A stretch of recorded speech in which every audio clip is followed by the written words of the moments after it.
I like it. We're making predictions. Yeah. I was going to say, do you know something we don't know? So with that said, if you had a key piece of advice for the incumbents in the space, what would you say to them? Don't fuck it up.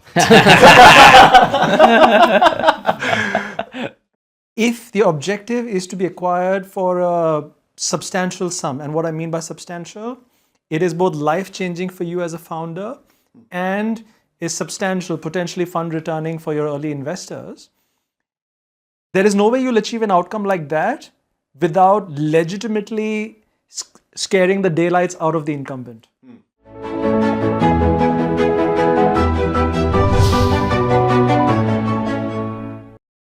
Okay, guys. So, Adam, Shub, welcome. So in this episode, we're going to speak about incumbents and incumbents at a crossroads in terms of the technological shift that's happening in AEC tech. So in this episode, we'll examine some of the major incumbents and the challenges they face. We'll discuss why it's so difficult for them to disrupt themselves, some case studies, some analysis of the strategies that these guys employ to stay relevant, how incumbents should position themselves for success in the future, and Foundamental's view on incumbents and how that fits into your firm's investment strategy. So Martin, I'll hand to you to answer question number one. I'll maybe not answer the question number. I can ask the question number one. So in terms of examination of major incumbents within AEC industry and challenges they face, what is your take on their challenges within the industry? I mean, look, firstly, there's a whole host of incumbents. I think important just to remind ourselves, when we're talking AEC, that's architecture, engineering, and construction, it's about everything that goes into conceptualizing, designing, and putting assets into place, be it buildings, infrastructure. So it goes as upstream as designing, conceptualizing these structures, to producing these materials, moving them over, all the project management and planning that goes in to put these structures in. And the reason I laid out this context is it involves a ton of stakeholders, right? As you can imagine. So you have the earlier stages, you have software providers who'd enable the design, the modeling, and so on. Then you would have contractors, developers, builders, all sorts of supply chain enablers. On the logistics side, you'd of course have material producers. And even in the material producer side, there's like several categories. You'll have bulk materials like cement, concrete, and so on. You'd have hidden bulk materials, I suppose, like electrical products and so on, finishing materials, and so on and so forth. Then you'd have large players in each of these categories and small. The reason I'm saying all of this is it's not a monolith.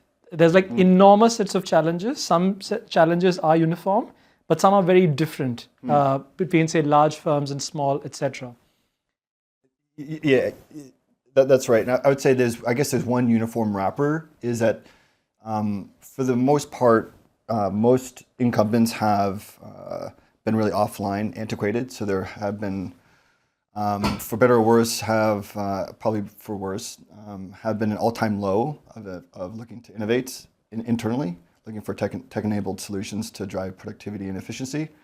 And I think that's why this next 12 to 14 months should be really interesting to see how these incumbents react to a lot of firms within the space that are really getting a lot of pull and adoption from users that operate in the space. Yeah, could we just explain what an incumbent is in the context of constru tech, as you guys like to call it?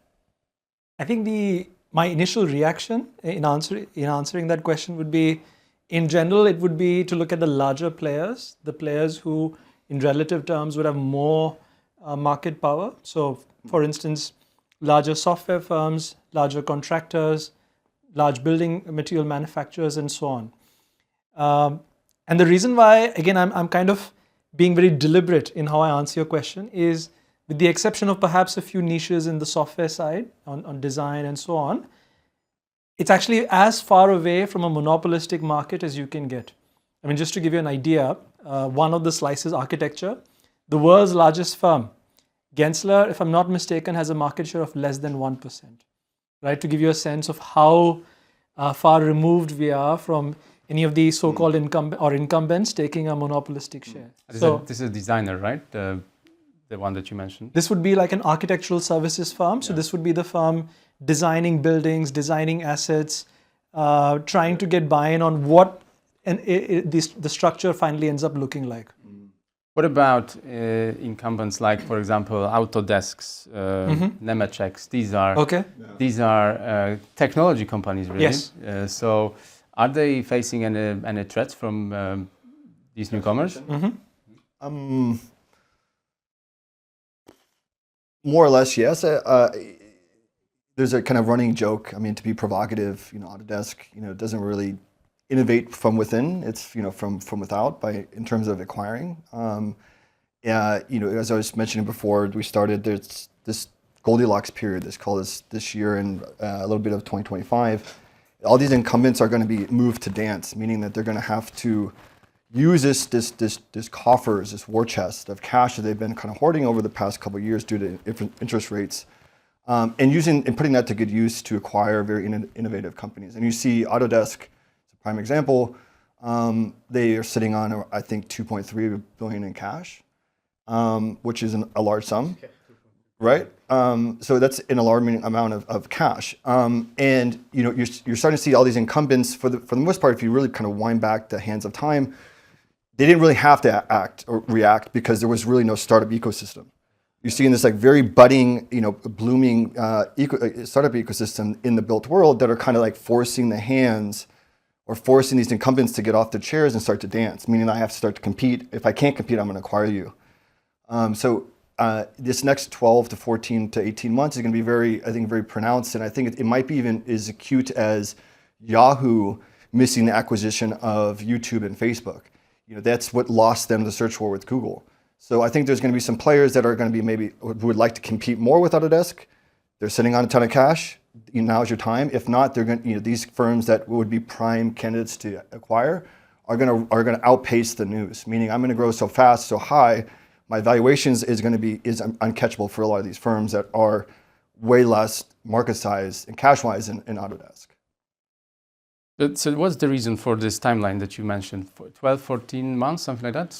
Reason why I said that is it'd be more provocative. I mean, like you've seen, the past couple, year or so, you saw, at least in the States, interest rates have been, just went through the roof. What you see is a kind of a stagnation.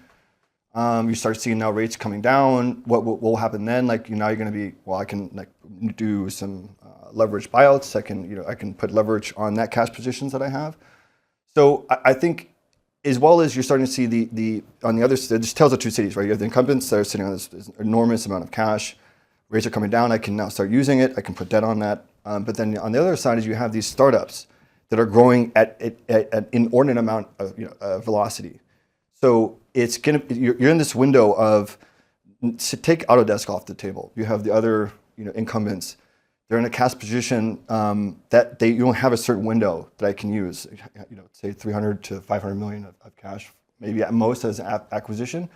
So within 12 to 18 months, the best and brightest of these firms within this ecosystem, within that year, you're going to be outside that window. You're going to be more valuable than 300 to 500 million. I think you're going to be going so fast that these firms that are in a position today to acquire them, they're going to be unable to acquire them because they're just going to be too valuable.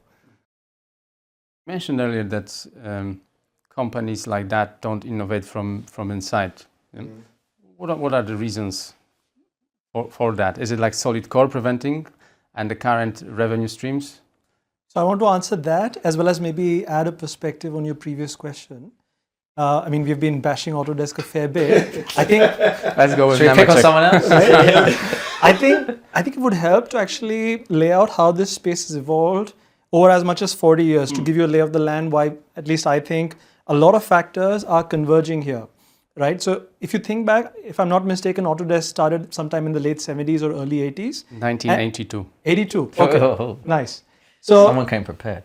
to give full credit to the firm, when they launched computer-aided design, it was cutting-edge tech for the time. It was really, very fancy tech because you're talking about a piece of software with a lot of capabilities to design everything we see around us, right? It was really no one else was building anything of that sort, and it took a lot of effort to get to that point.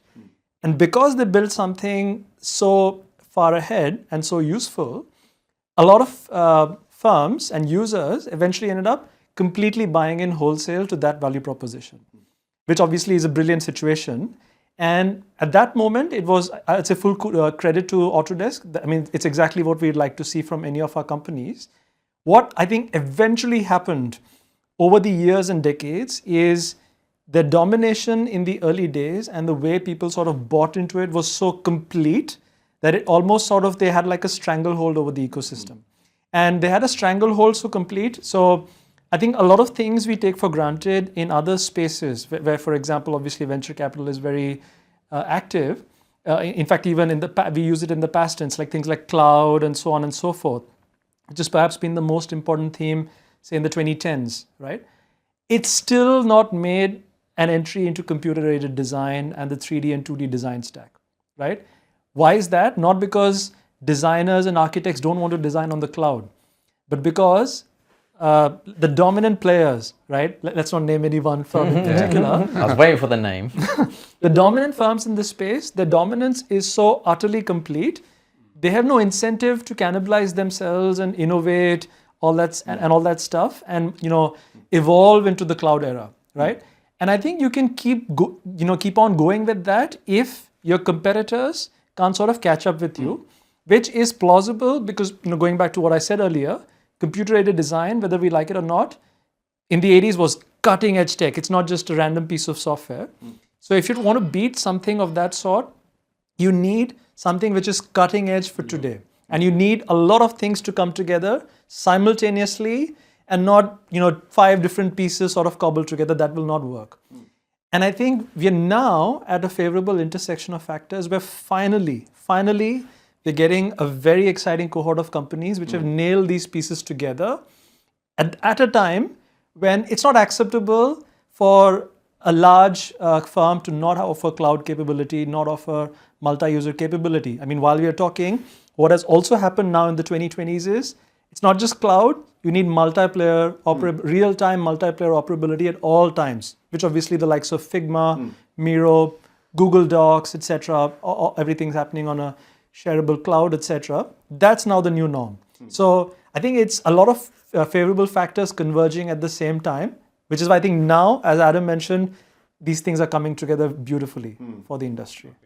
So what stops something like, or a company like the company we've been talking about from just developing, I suppose their strategy is acquisitions. Well, they obviously have a big team, tons of cash. Like, why don't they just develop or build that into their software? Why do we need an external software or startup to come and do that and disrupt that space?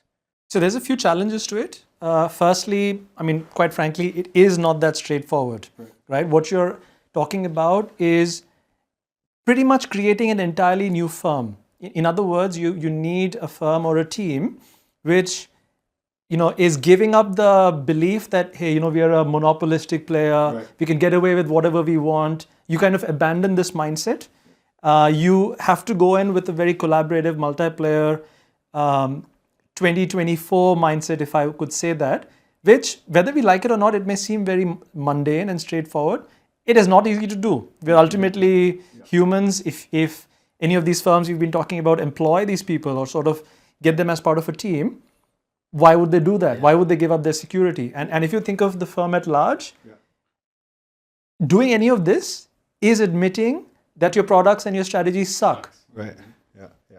I would also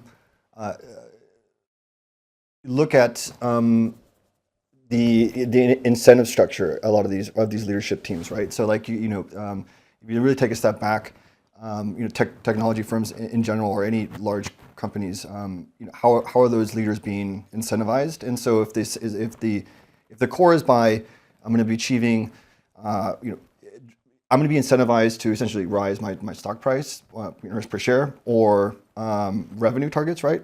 You can really game that within a short duration, right? And it almost undermines the long-term, potential of that firm through like the investment into like new categories. And like there's some really good thesis about like you should be, instead of doing earnings per share or going for revenue targets, should be like ROIC, return on investment capital, like really driving like really compounding value within that organization.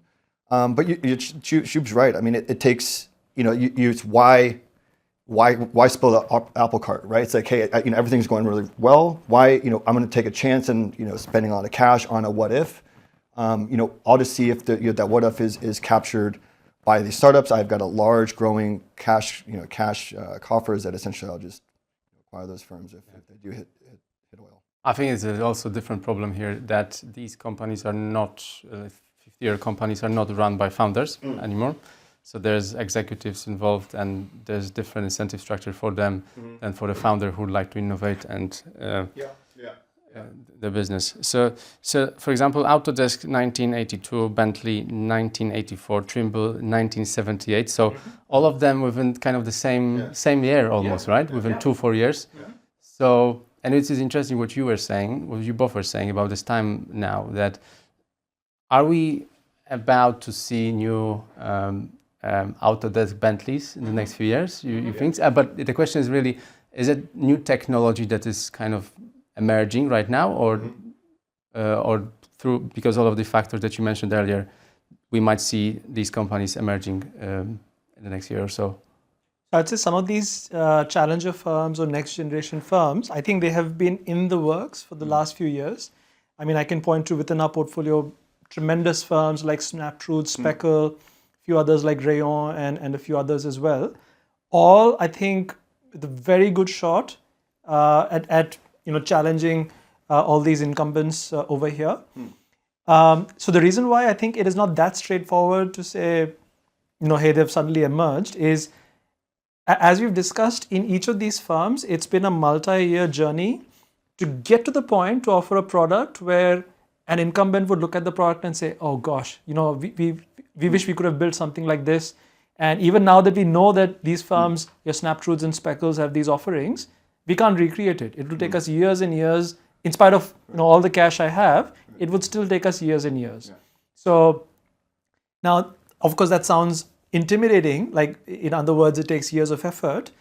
I think that's also the opportunity here, the moat in this industry, or this opportunity where if you've actually invested the time and effort to build a game-changing product, forget about other startup competitors, even the incumbents with their billions of dollars, they're going to have a tough time just copying what you're doing. And I think that's tremendous for an early stage investor. Yeah. I would say the probability of having another Autodesk or these large behemoth firms is profound. Like I look at it as money in, money out, or look at the throughput of investment within the ecosystem.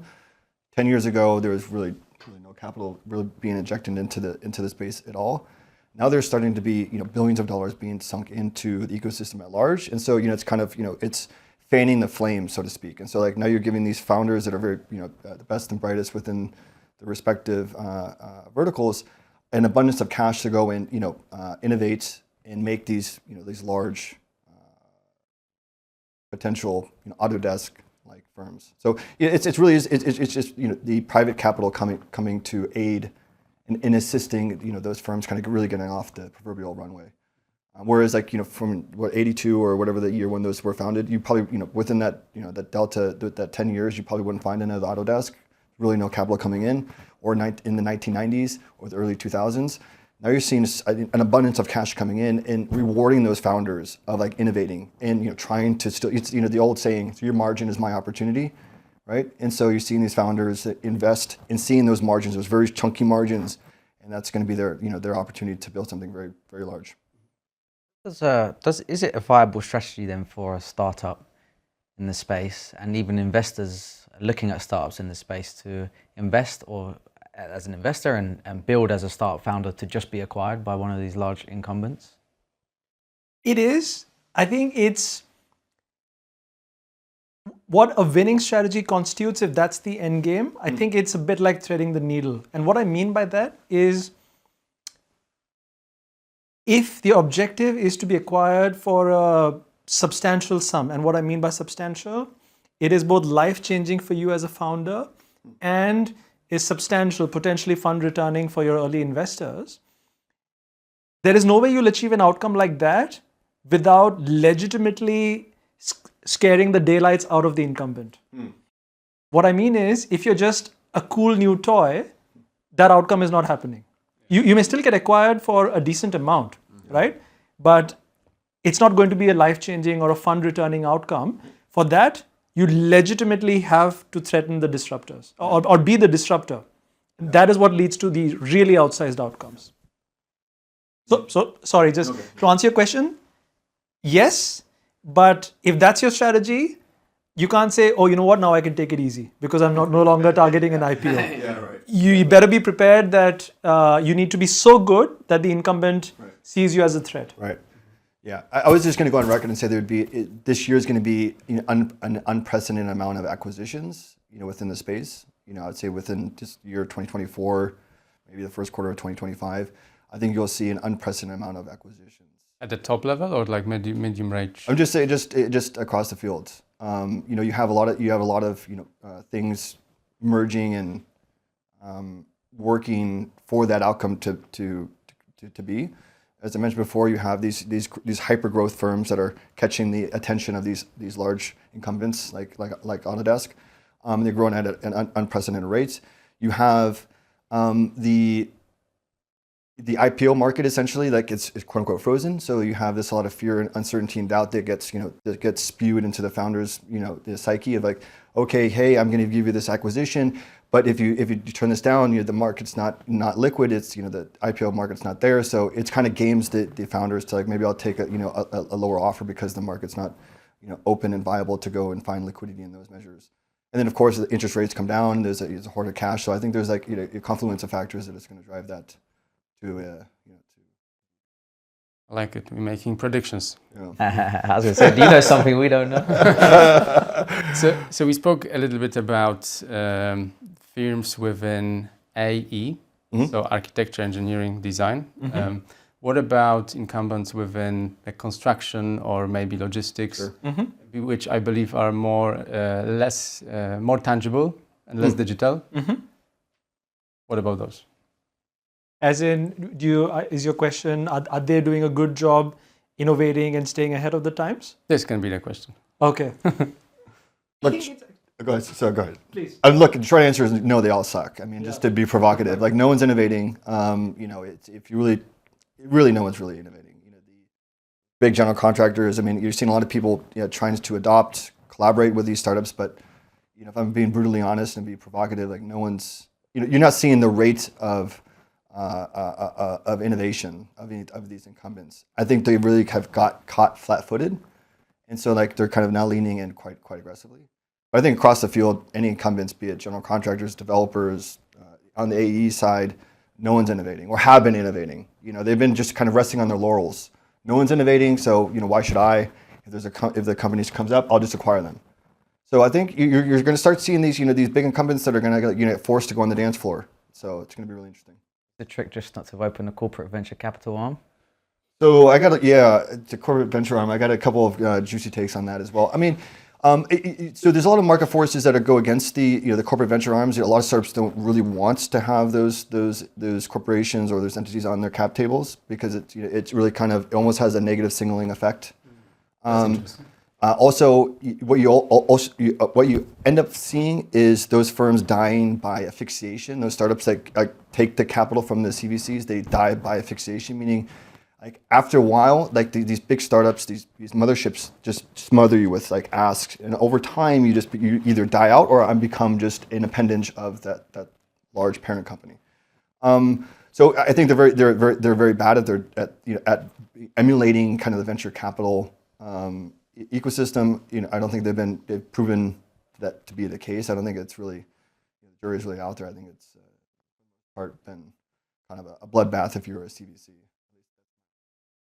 Also, CVCs don't focus that much, not only within their vertical, but they also go outside of the vertical of the mothership, like you mentioned, that kind of created them, right? So, so they're spreading their bets. Yeah, I would say they're spreading the bets. It's just not in their DNA, right? And so like you're talking about the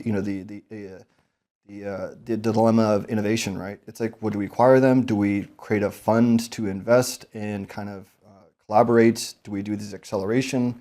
Like how do, like, there's multiple answers to that question. Like, how do we innovate? Do we just sit on our laurels, acquire? Do we raise a pocket of cash and try to act like a venture capital fund? Do we create an accelerator? There's various answers to that question that a lot of these firms are asking themselves. I think that the acquisitions, you can say that yes, that has been proven to be a successful on-ramp or on-ramp. But I think the CVC I think the jury is pretty much unanimous that they've been unsuccessful at doing that at scale. I wanted to jump in with a bit of a case study to illustrate also, both how the innovator's dilemma, how it's playing out in corporates, as in how innovation is not being done right, and when there's also the illusion of innovation happening. So we're early investors in a firm called Inframarket, now at this point 4 years old into the firm, and fabulously well for us. To give you an idea of the scale, in a very real sense of the word, they're now at about 2.5 billion, actually upwards of that in revenues. They're the second largest concrete supplier in India, and I think the third or fourth largest paints company in India. Probably also amongst the top 5 cement companies in India. Producer or supplier? So that's a more involved discussion. So they don't produce, as in they don't own the factories they produce. It's an asset-light contract manufacturing model. In the sense, the output is under an Inframarket brand or Inframarket house of brands, but the factories are owned by the individual manufacturers who are contractually bound to deliver the output to Inframarket, if that makes sense. So in other words, you are a producer on record, if I could invent that term, but you're not the owner of the factory and the capital assets that go in there. And so when I say this, the reason why at least it hits me when I say this out loud, to say they're the second largest concrete firm, fifth largest paints company, you think I'm describing an incumbent. But this is a firm that is less than 10 years old. It came into existence only in 2016, and we've been involved with the firm for just 4 years. A lot of firms, by firms I mean cement companies, paints companies, chemicals companies, and so on, they assume, hey, this doesn't look like cutting edge tech. So sure, we'll do the same thing.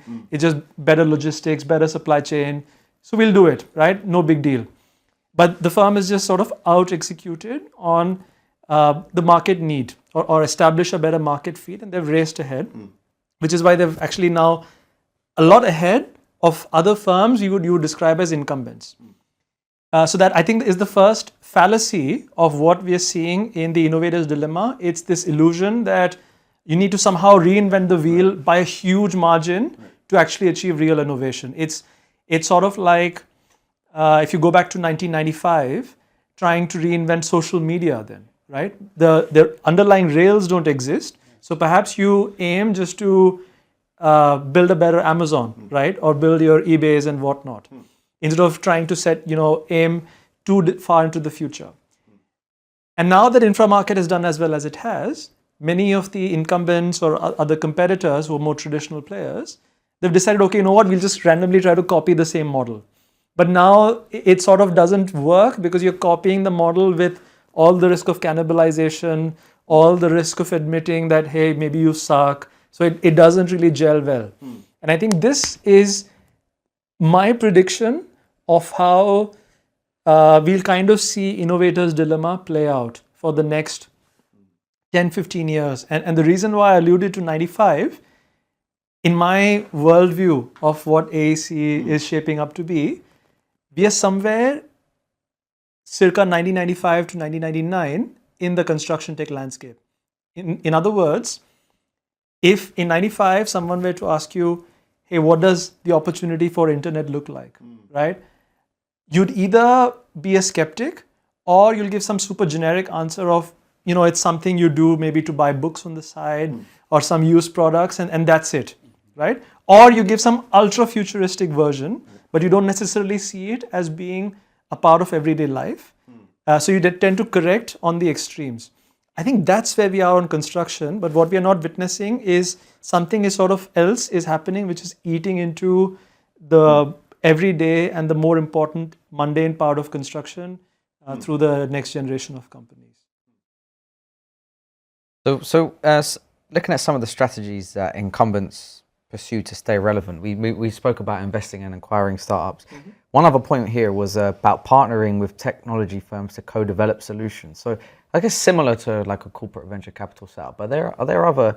Do you have any other maybe examples of this where like incumbents will actually build the tech? I don't have any on top of mind. I mean, you see like, these monopolies kind of playing with each other. You see like Google and Apple. Google, pays, Apple, certain, what the amount on a per year to be the search engine. You have OpenAI that essentially is working with Microsoft. But I don't know if you have like a true like incumbents that like, say, innovate together. I think it's more of like collaborative partnering. At least that's been if I look in the rearview mirror, that's what I've seen. I haven't seen any like really true incumbents work together. I mean, it really is kind of, I haven't seen that type of collaborative partnerships. I don't know if you have. I must admit I haven't either, but in my mind, if I choose to sort of stretch and rephrase your question in a way where I was at least recently thinking about this. If I rephrase your question as, has there been a recent example where an incumbent or a more traditional company has been able to reinvent itself, where it suddenly becomes much more relevant and is able to really tap into a wider opportunity? There's this firm recently we profiled in our podcast called Vertiv. I don't know if any of you guys heard of it. I must admit I hadn't. So it's a spin-off from a larger traditional company called Emerson. And it's just, until recently, it was just an electrical products company. You'd think, what's so cool Boring. about that? Sorry? Boring. Exactly, right? That was which is why none of us have heard of it. What is really fascinating is, about a year and a half ago, they, I guess, saw or predicted the demand for data centers picking up. So they decided to focus themselves on going from the electrical side to specializing on cooling products and full stack cooling solutions for data centers, like all the HVAC stuff and so on. And the revenues are booming, the stock price is booming. Frankly, if you compare the stock prices of Vertiv and Nvidia, you'll realize Vertiv is actually doing better over the last year, which is saying something. In terms of the growth. Exactly. Yeah. Okay, so as a vertically focused venture capital firm, are you more excited about innovation within kind of the design technologies or more tangible part of industry, construction industry? That's an interesting Maybe question. where can you see more gaps? As the design tech is already kind of digital, but the tangible construction is kind of not digital at all.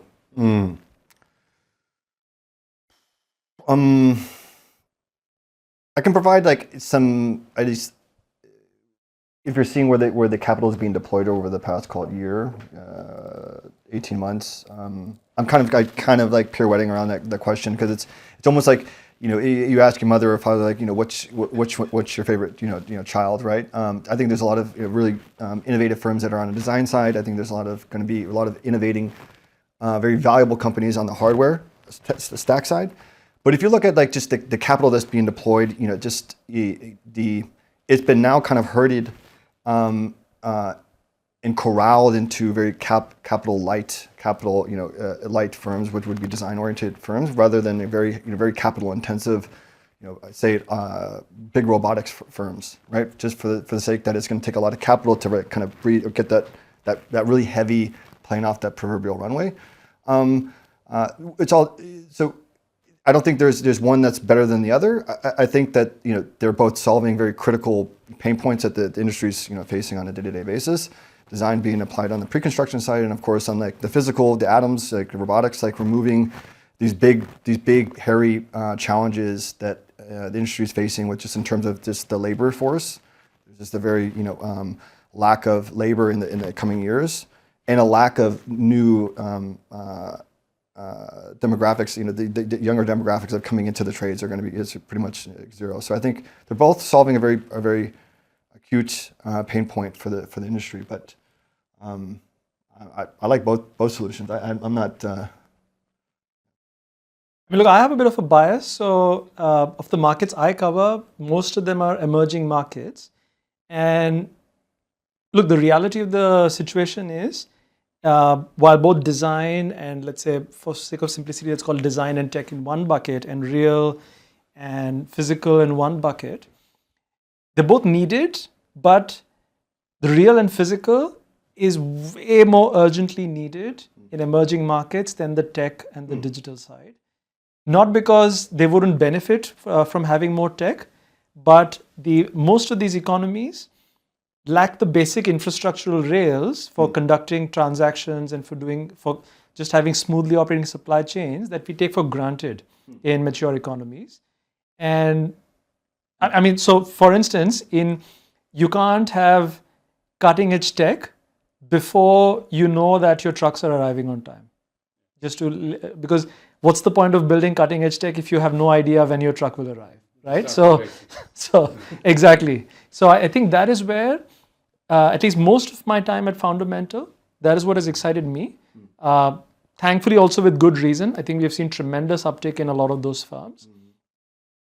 What I'm actually very excited about for the next few years is something in between. And what I mean by that is not necessarily something that is pure tech or pure real physical, but services. Because I think in my opinion, services is this other aspect, which is this enormously understated opportunity in construction. I mean, just to give you a factoid, the other day, what I discovered like a week or two ago, there's this concept called Salesforce Partner Consultant. All it means is mostly consulting firms, small shops, which kind of help you integrate Salesforce solutions into your companies. Most of these are small companies. It's a very human-led consulting effort. Depending on what estimate you look at in the market, that is an annual revenue opportunity of anywhere between $10 and $50 billion. At the higher end, that is more than Salesforce's revenue. So in other words, there is more spent on integrating Salesforce products than Salesforce itself. Now replicate that for all of the software portions, be it Autodesk, Nemetschek, or even Microsoft. We need Microsoft even in AEC tech. There's this enormous opportunity just to integrate these pieces of software into your ecosystem. And this, by the way, not even accounting for architectural services. There's a lot of very human-led services, which I'm sure you guys would know extremely well. In contracting businesses, there's services. I think there's an opportunity to bring these services into a new tech-led future, either employing AI or making them more efficient, because it's this hidden cost item in construction where people just assume it's taken for granted because it's like a people cost, so it's not up for discussion any further. I like it. How do you guys view incumbents within your investment strategy and decision making? Is there something specific you consider, and do you kind of stay away from where they're looking, or are you like, no, we're going to penetrate and meet them head on? I think it's certainly a critical element to evaluating a firm. If there's large incumbents that are very active in that space, do they have very deep roots, meaning that a lot of users for maybe those features? Could this be a potential acquirer of said startup that you're looking at? Could this be beneficiary to an Autodesk and Nemetschek or what have you? But that's not a prime driver. I think if you do that, you're playing chicken. And I think you're gonna get burnt quite badly. But it's not too dissimilar than looking at your competitive landscape. Like who else is who else is in my swim lane? Who has been funded that's operating similar to my firm? You also cast that aperture to big incumbents as well, and so that's certainly you always want to keep one eye on the 800-pound gorilla that's sitting in the room, right? So I think that's just 101, just being smart of seeing how they're reacting, how they're moving. How could that be beneficiary? Where are they where are they kind of not having their eye on the ball in terms of their respective tech stack? Now a lot of these firms can kind of innovate and put down roots that would be very hard for these incumbents to fight head to head and ultimately acquire these firms. So I think I'm fully aligned with what you said. Yeah. So based on what you said, incumbents have more challenges than opportunities. Am I driving conclusion correctly? Incumbents have more challenges than opportunities? Yes. That's an interesting statement. I think because if the size of the pie were to remain the same or shrink, as in the size of the construction market or the AEC tech market was shrinking, that would be the case. What is quite interesting and a very cool thing, and by the way, just before we got in, we were doing a study, which is why this is fresh in my mind right now. So we have this fascinating, we're calling it trifecta of opportunity in construction right now, where you have a secular demand, a secular trend of demand increasing, and it has to increase because in every major market, whether we realize it or not, there's something which is forcing the hand of governments and large companies to build more homes. For example, in the US, there's a need for up to 7 million more homes because that's the number of homes needed to house the homeless and so on. In the EU, there's a need for, I think anywhere between 2 to 5 million homes because that's what is needed to solve the green objectives. Because a lot of the older homes, the older stock, if you will, it's just too carbon dependent or fossil fuel dependent. In emerging markets, you're still building up the homes for a rapidly growing middle class and roads and streets and so on. Now, that the size of the pie, regardless of which market you are, is expanding. It's coming to you if you're an incumbent. Frankly, it's up to you to not F it up for yourself. And if you're not Fing it up for yourself, you will generally do well, which is the cool aspect about construction. I think another prediction. I think a lot of people are going to fuck it up in terms of incumbents. I mean, I think the old saying like they can't see the forest through the trees. I think a lot of them are just seeing bark, and so it's the question is very interesting. Challenges versus opportunities. I think that can be cast at startups versus incumbents, but incumbents right now within this window, it's a lot of opportunity. And also there's a lot of challenges, right? It's like, they're kind of dancing on this razor's edge here. The industry is growing at unprecedented rates. Their respective, disruptors, the innovators, the startups are, growing at unprecedented rates. So you could view that as an opportunity, or you can view this as a very challenging one. So it's really going to come up to the leadership of these organizations. Are they going to fuck it up? As I pointed to Yahoo, like Yahoo was going against Google. They failed to acquire YouTube and they failed to acquire Facebook. And that was pretty much the last straw that broke the camel's back to lose the search war against Google. So I think you're going to see these like big, this firm nailed it with acquisitions, or they saw a market like growing into a growing segment of the industry. And then there's some that are just going to be completely just caught off guard. And they're going to be, within a couple of years, they're going to be irrelevant. The incumbents, that is. So this is going to be very interesting.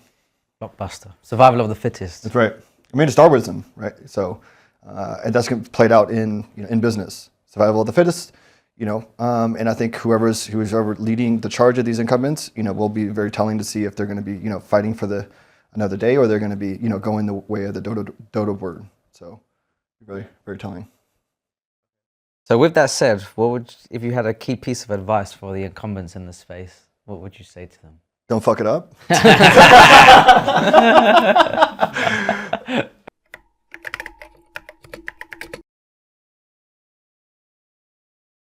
The best performing fund, the aspirational brand that they would want to, for example, if they're a founder or aspiring founder, the aspirational name that they want to reach out to and want to get funded by. If they're a capital allocator, the aspirational name they wish they had access to and would like to place their money in. Has a net profit margin after tax of something like 55% of their revenues. The person who I love to surround myself with are those people who are just free thinkers, the radical thinkers. You have a sense of autonomy and come to the right question. The person has allowed themselves to become vulnerable because I know there's no filters there. I'm getting the raw information. I'm not being fed a prepared sales pitch for my consumption, for me to feel good about it.